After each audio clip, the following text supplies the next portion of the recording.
Bismillahirrahmanirrahim. Assalamualaikum warahmatullahi wabarakatuh. Innal hamdalillah, segala puji bagi Allah Subhanahu wa ta'ala. Nahmaduhu wa nasta'inuhu wa nastaghfiruh.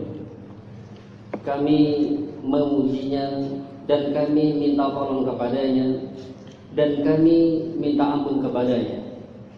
Wa na'udzu billahi min syururi anfusina wa min sayyiati a'malina. Kami berlindung kepada Allah dari keburukan jiwa-jiwa kami dan dari keburukan amal-amal kami. May yahdihillahu fala mudhillalah. Barang siapa yang Allah beri petunjuk, maka tidak ada yang bisa menyesatkannya. Dan barang siapa yang Allah sesatkan, maka tidak ada yang bisa memberi petunjuknya. Nah, hadirin hadirat yang semoga dirahmati Allah Subhanahu wa ta'ala. Marilah kita sama-sama mengucapkan syukur kita kepada Allah Subhanahu wa ta'ala yang telah memberikan nikmat kepada kita semuanya sehingga kita bisa melaksanakan ibadah kepada Allah Subhanahu wa ta'ala. Salawat dan salam semoga tercurahkan kepada Nabi kita, Nabi yang tercinta, Nabi Muhammad SAW, dan juga sahabatnya, keluarga, dan juga orang yang dipetunjuk Nabi. Insyaallah kita akan kembali melanjutkan kajian kita, yaitu kitab apa? Syarah Hadis Umdatul Ahkam. Buka bukunya atau kitabnya, yaitu bab qada salat yang ketinggalan dan tertibnya. Salat 5 waktu yang Allah wajibkan kepada kita semuanya merupakan rukun Islam, dan salat ada batas awal dan ada batas akhir salat. Sedangkan orang yang mengerjakan salat pada waktunya, maka salatnya akan diterima. Akan tapi barang siapa yang mengerjakan salat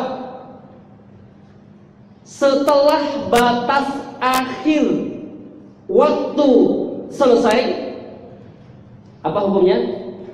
Maka batal salatnya. Contoh, salat zuhur kapan dikerjakan? Ketika mandi condong sampai tinggi bayangan sama dengan tinggi benda.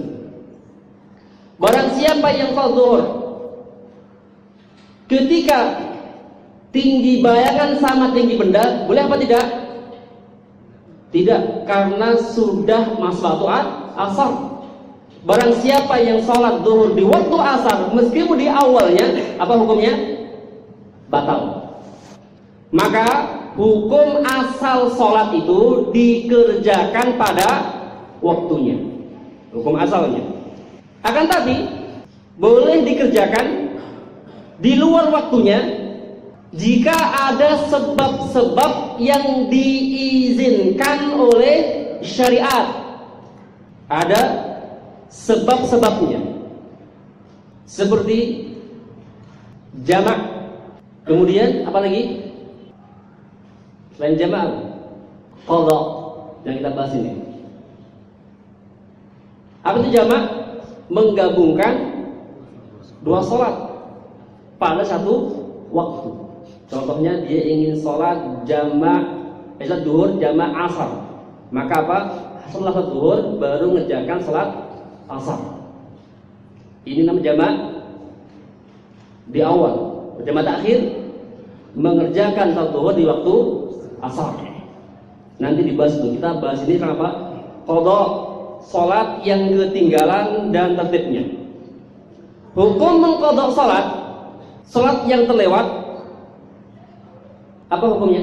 Misalnya ada orang nggak sholat zuhur, dia nggak sholat, boleh tidak diqadha sholat asar? Boleh nggak mengqadha zuhur di waktu asar? Bisa nggak? Kembali, ada orang nih tidak mengerjakan sholat zuhur sampai habis waktunya zuhur, waktu asar masuk. kemudian dia mengqadha sholat zuhur di waktu asar, apa hukumnya? Batal. Kemudian tidak. Jawabannya dirinci. Sahih Pak Isa, dirinci. Ada dua pilihan. Dua pendapat, bukan dua pilihan.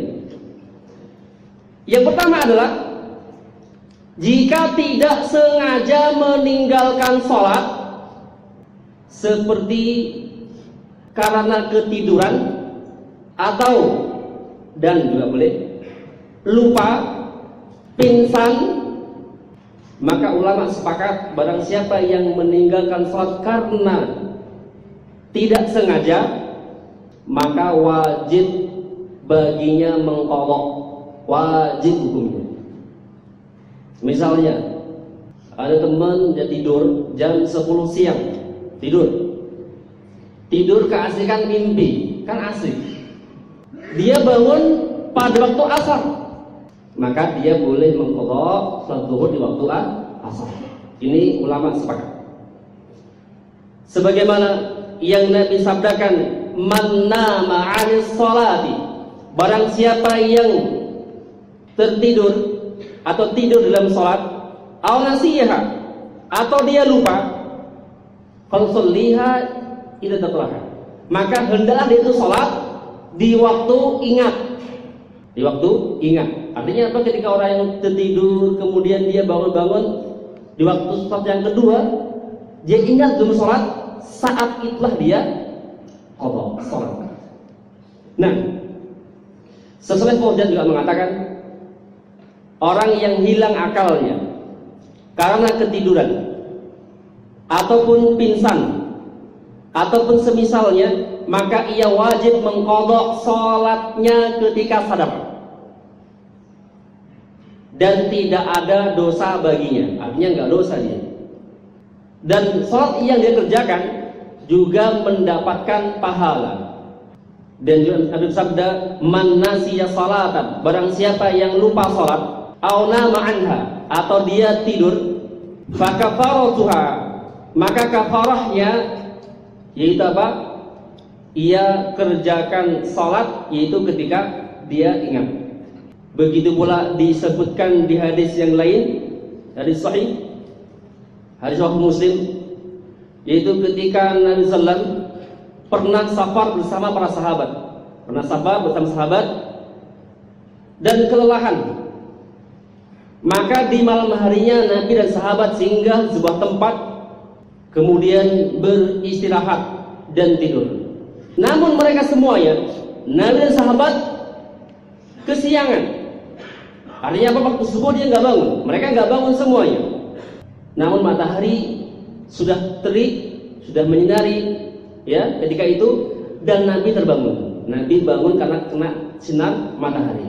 Maka Nabi berwudu dan merintahkan adzan. Maka Bilal pun adzan ketika itu. Bilal adzan dan Nabi melaksanakan salat qabliyah subuh. Kemudian beliau perintahkan agar seorang iqamah dan Nabi mengerjakan salat subuh berjamaah. Tidur nih, ya, tidur sampai matahari terbit juga. Baru mengerjakan salat subuh. Bahkan salat qabliyah subuhnya pun Nabi kerjakan. Kemudian para sahabat saling berbisik, apa penebus untuk kesalahan yang kita kerjakan ini karena telat sholat. Nabi mendengar perkataan sahabat tersebut, maka Nabi bersabda, amma idnahu laisa fin naumi tafritun, sesungguhnya ketiduran bukan termasuk menyia-nyiakan sholat.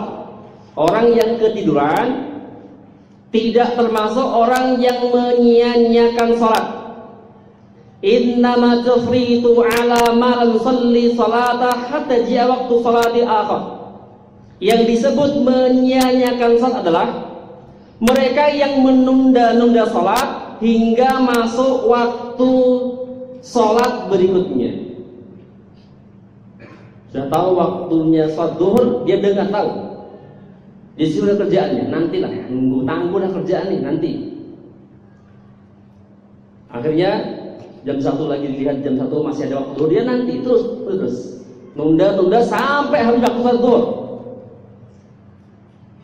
Itu yang dimaksud dengan apa? Orang yang menyia-nyiakan salat.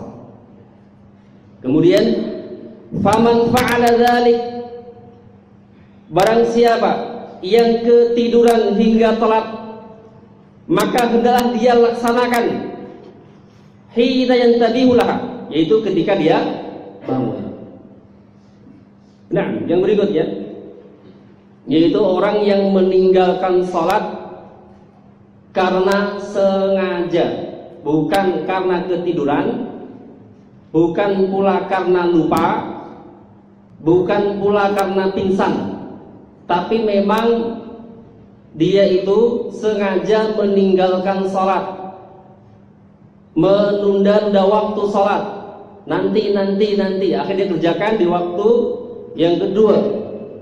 Ini ulama berbeda pendapat mengenai orang yang meninggalkan salat dengan sengaja, apakah dia kafir, apakah tidak. Ulama khilaf, apa hukumnya? Orang yang meninggalkan salat kafir apakah tidak? Ulama khilaf. Tapi pendapat yang rajih wallahu a'lam, pendapatnya Imam Ahmad bin Hanbal dan juga pendapatnya Syekh Shalih Ibnu Utsaimin dan juga pendapatnya Syekh Abu Malik, hukumnya kafir dengan dalil perjanjian kami dengan mereka orang-orang kafir as-shalah, yaitu salat. Faman tarakaha faqad kafara, barang siapa yang meninggalkan salat dengan sengaja, sungguh dia telah kafir. Lafaz artinya jelas, barang siapa yang meninggalkan salat dia kafir. Dan juga ulama berbeda pendapat, apakah salat yang ditinggalkan diqadha apakah tidak. Pendapat yang kuat, yang rajih wallahu a'lam, adalah pendapat yang menyatakan bahwa salat yang dia tinggalkan dengan sengaja maka tidak wajib qadha baginya.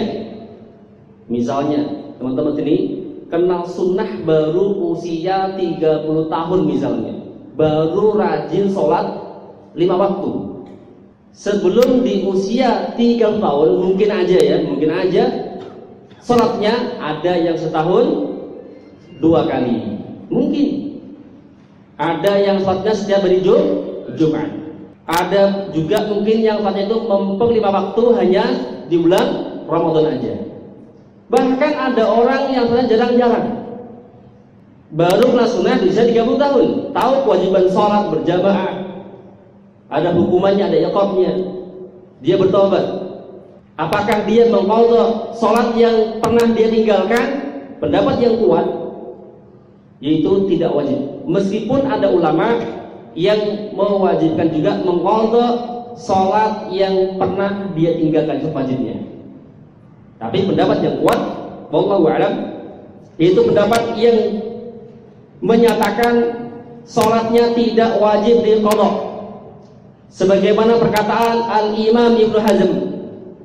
Beliau mengatakan, wa amma man ta'ammada tarkas salat, adapun orang yang sengaja meninggalkan salat hatta kharaja waktuha, sampai keluar pada waktunya, fahada la yaqdiru ala qadha'iha abadan, maka ia tidak akan bisa mengqadhanya sama sekali. Artinya apa?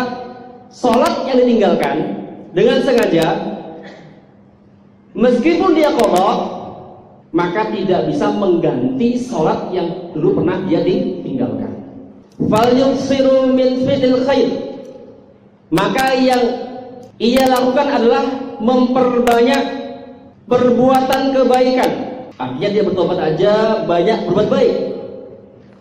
Wassalati tatawwu', dan juga memperbanyak salat tatawwu', salat sunnah.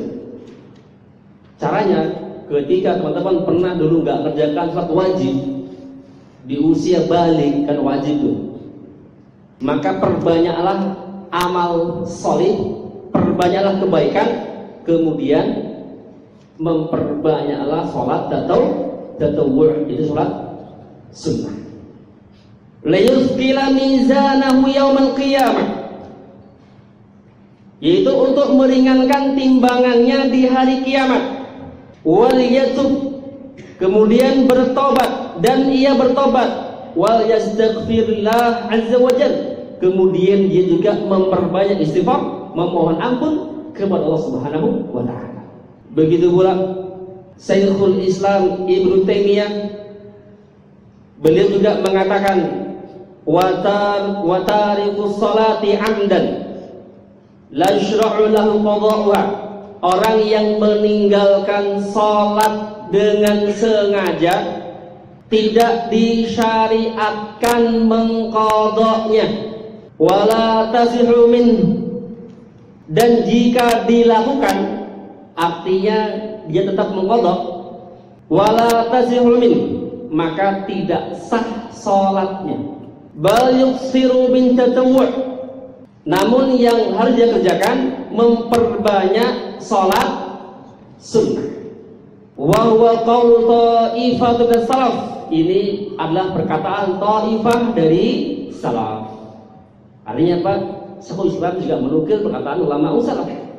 Nah, Ibnu Hazm juga mengatakan burhanun sihhatu qaulina, bukti kebenaran pendapat kami, yaitu pendapat bahwa orang yang meninggalkan salat dengan sengaja nggak ada qadha adalah Allah firman fawailul lil musallin.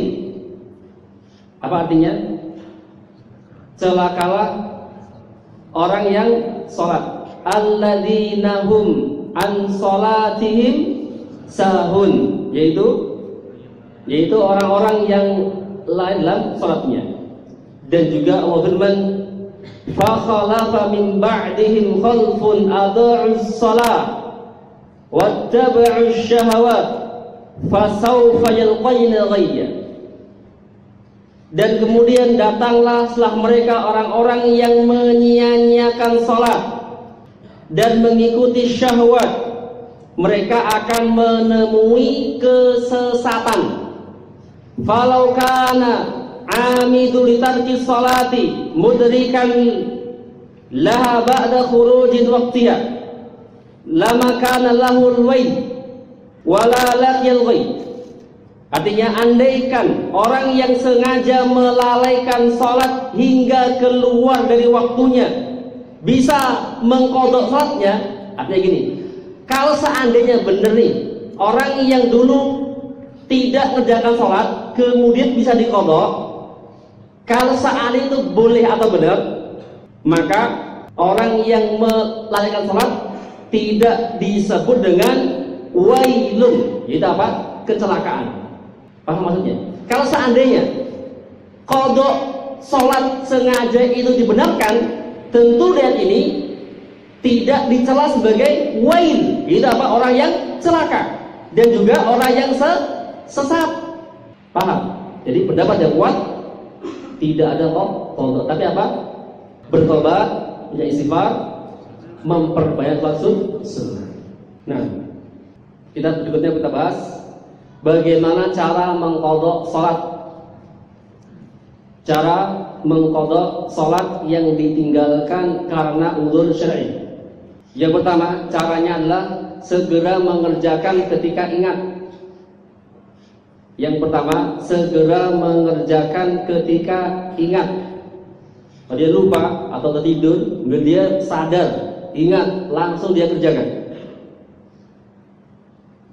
Sebagaimana yang Nabi sabdakan, man nama 'anis shalah, barang siapa yang terlewat salat karena tidur, falyusalliha idza dzakaraha, maka hendaklah dia mengerjakan salat ketika ingat, langsung dia kerjakan, tidak boleh nunda-nunda. Takutnya apa? Nanti lupa lagi. Kemudian bagaimana jika salat yang terlewat itu lebih dari satu? Contohnya orang tidur jam 10 siang, bangun-bangun maghrib. Mungkin aja kan, capek kan, bisa aja bangun-bangun waktu maghrib. Berarti dia meninggalkan sholat zuhur, asar. Caranya adalah dengan tartib. Tertib. Kerjakan sholat zuhur dulu, asar, baru maghrib. Harus tertib syaratnya, dengan syarat apabila waktunya longgar. Tapi apabila waktu itu sempit, contohnya itu bangunnya maghrib tapi hampir dekat waktu isya. Jam pagi tidur, bangun-bangun mau adzan isya kurang 5 menit. Nah, ya mungkin aja bisa kan? Mungkin. Apakah tertib? Jawabannya tidak. Dia kerjakan salat maghrib dahulu, baru mengerjakan salat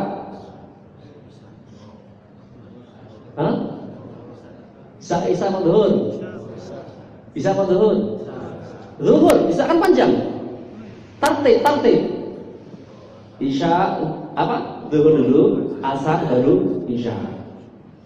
Tapi kalau jamaah bagaimana di masjid? Kan nggak mungkin dia. Bagaimana? Kalau jamaah di masjid gede kan jelas tuh, mungkin perempuan di rumah kan bisa mungkin zuhur dulu, asar baru isya. Kalau jamaah di masjid mungkin tinggal di masjid juga dia tinggalnya. Jangan lupa tidur, bangun-bangun waktu adzan isya maghrib lagi. Tinggalnya di masjid misalnya. Jadi itu kan adzan.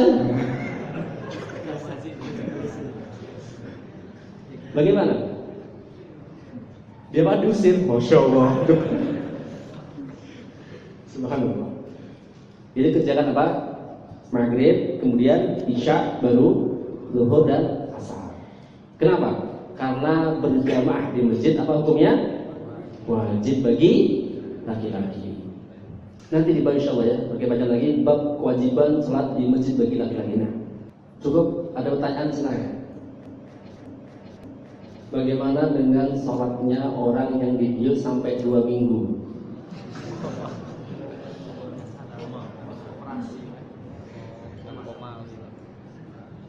Nah, orang yang dibius itu masuk apa? Hilang akalnya kan? Hilang akalnya. Biasanya orang operasi itu berapa jam?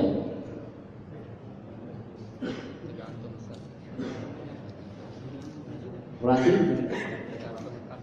dibiusnya berapa jam?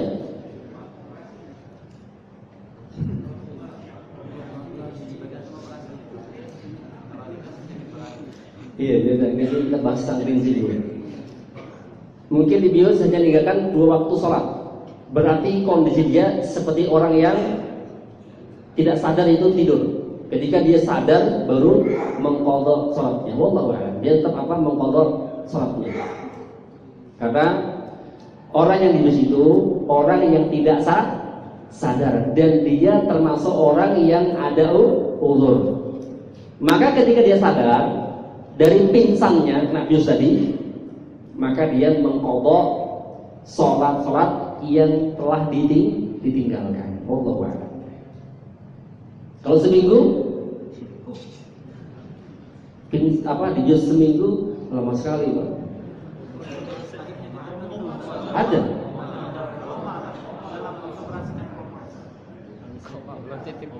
Ya ada koma. Titik aja katanya, masya Allah. Pas dulu. Ini kodok ya, kodok. Karena dia kondisinya seperti apa? Orang yang tertidur. Kondisinya seperti orang yang tertidur. Karena hilang akalnya kan. Wallahu a'lam. Kecuali dia gila. Orang gila itu nggak wajib sholat. Wallahu a'lam. Ketika masbuk, yaitu mendapati imam sedang tasyahud akhir, apa yang dia kerjakan? Langsung ikut imam, apakah membentuk jamaah sendiri? Jawabannya adalah langsung mengikuti imam. Kemudian setelah mengikuti imam di tasyahud akhir, baru menyempurnakan rakaat-rakaat yang telah tertinggal. Wallahu a'lam. Yang lain silakan. Lupa sholat Jumat. Al-Jum'atu wajibun haqqun muslim. Sholat Jumat itu wajib hukumnya bagi setiap muslim. Ila arba', kecuali 4 orang. Siapa? Yang utama musafir. Orang musafir nggak wajib sholat Jumat. Yang kedua, wanita juga tidak wajib sholat Jumat. Yang ketiga, anak kecil yang belum balik atau tamyiz.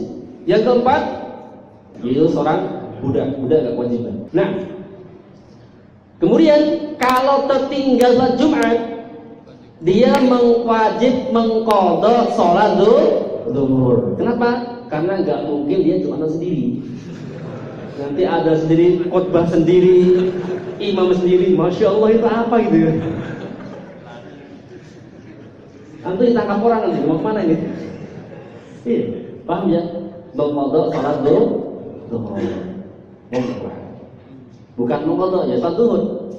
Dia tinggal Jumat karena tertidur ada udhur syar'i, maka hukumnya tidak berdosa insyaallah. Kan nggak menyengaja kan? Berbeda halnya dengan orang yang sudah tahu masuk waktu Jumat, dia tidur di masjid lagi. Orang komat dia nggak sadar. Insyaallah. Nah, dia berdosa. Yang lain silakan ngomong. Nah, merapatkan shaf dalam sholat termasuk kesempurnaan salat. Sebagaimana yang Nabi sabdakan, "Istawu wa la takhtalifu fatakhtalifu qulubukum." Luruskan shaf-shaf kalian dan janganlah bercerai-berai sehingga kalian pun akan tercerai-berai hati kalian. Gitu apa? Ketika salat hendaklah rapatkan dan juga meluruskan shaf.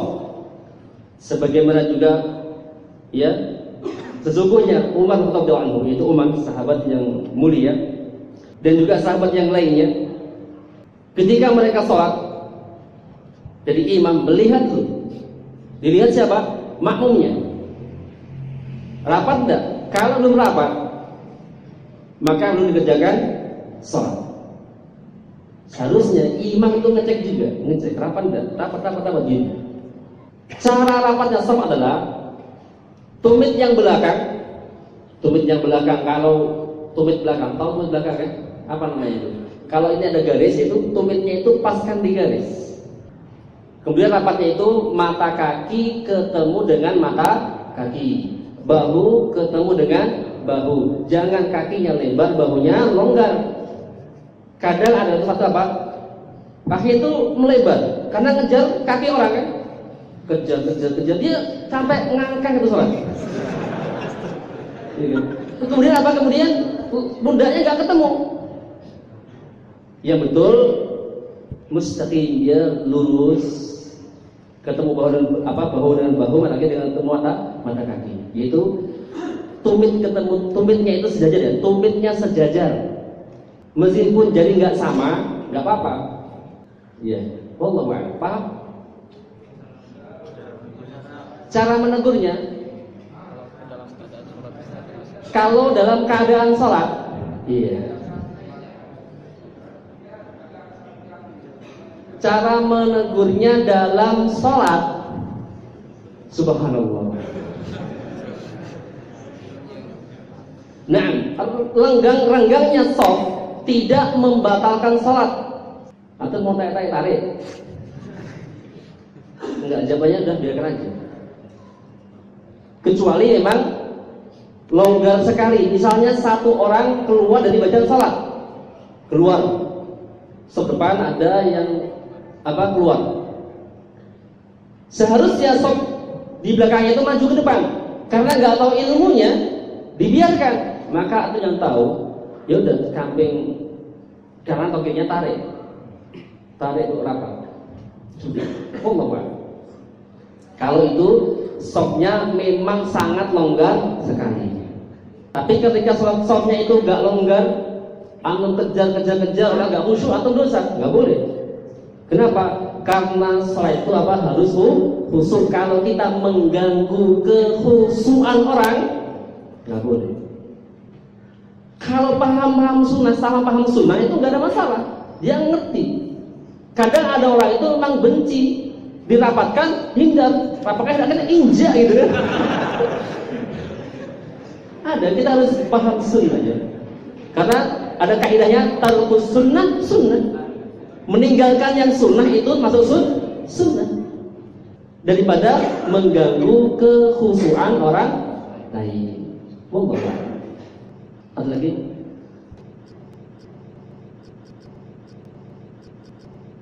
Apa enggak dengar?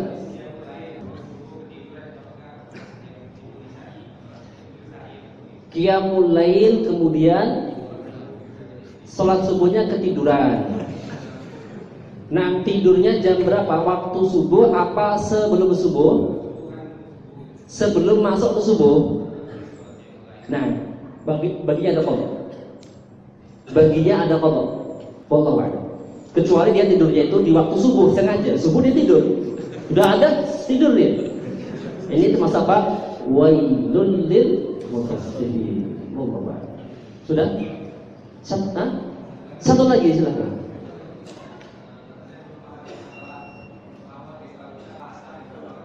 Untuk akhwat,